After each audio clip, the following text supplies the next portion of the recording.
Greetings, friends. Our topic for this session is very profound and mysterious. It's Joseph's initiation to the dark night of the soul. Joseph had suffered much. One would think that it was time now for God to relax his heavy hand and give the man a break. But God knew the task for which he had called him and saw fit to take him deeper into the dark interior regions of his soul. In fact, God sends him down to the bare bottom of his being. He invites Joseph to experience what has become now as the dark night of the soul. This phrase, the dark night of the soul, is very dramatic, and this is intentionally so. No doubt one's first impression of it will depend on one's temperament, and most probably the first impression would be wrong. For instance, many will find the phrase disheartening, especially in a culture where such imagery is more likely associated with old Saturday afternoon horror movies. The experience is indeed horrifying, but in a very different way than scary movies are. Here let us describe first what the dark night is not. To begin with, it's not a Batman movie. Second, it is not to be confused with the feelings brought about by painful circumstances in life or of loss. Third, it must not be confused with general depression about life, often arising from circumstances surrounding the choices we make. Many live their lives the way they want to, unmindful of God, and get into troubles. Ironically, they will often blame God then, or wonder why he has abandoned them, when in fact they have abandoned God. Now here, judging from this chapter in Joseph's life, where he realizes his deepest fears, seemingly forgotten in a dungeon for 2 whole years, perhaps no longer feeling that God was with him anymore, we might consider that this was indeed Joseph's dark night of the soul.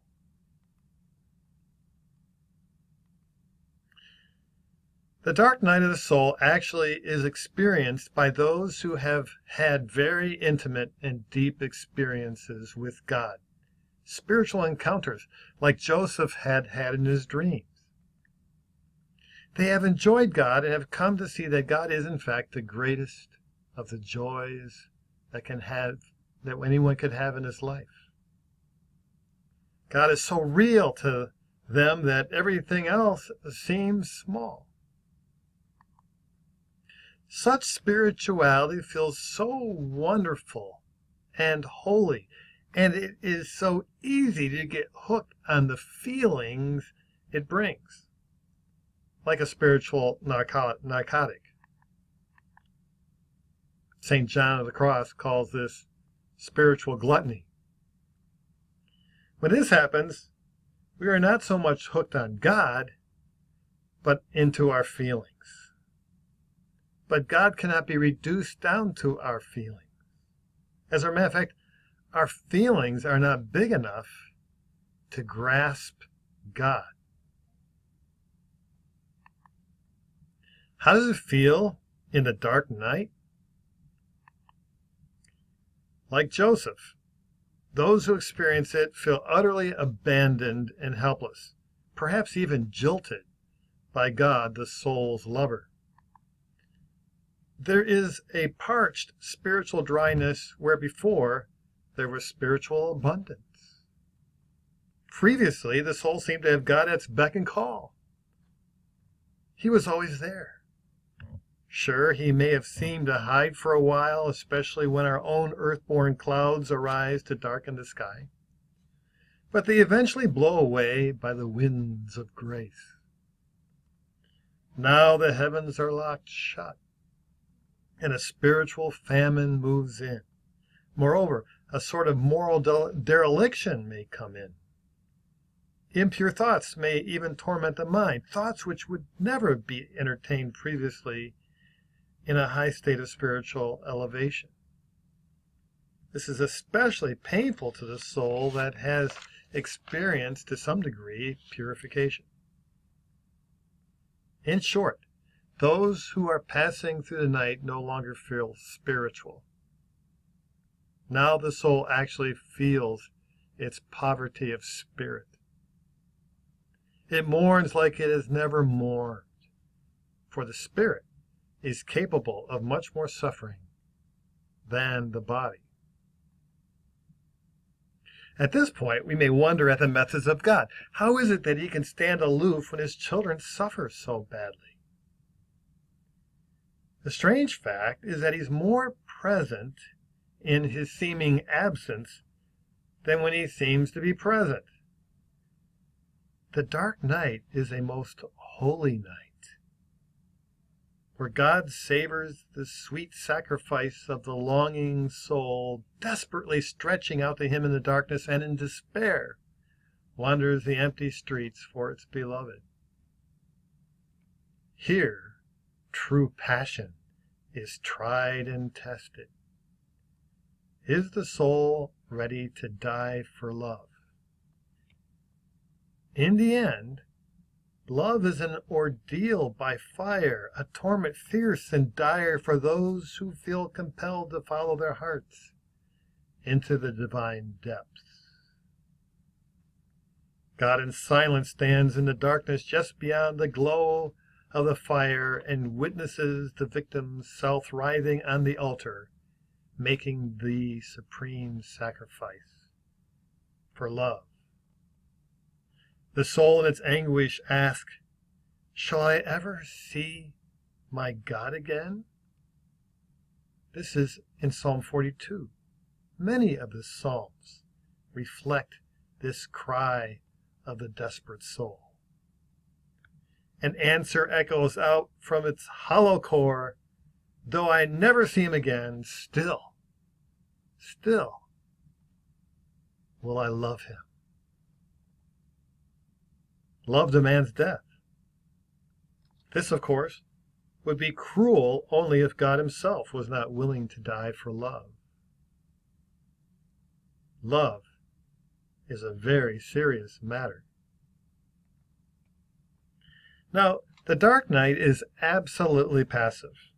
By this we mean that the soul can neither enter into it nor leave it at will.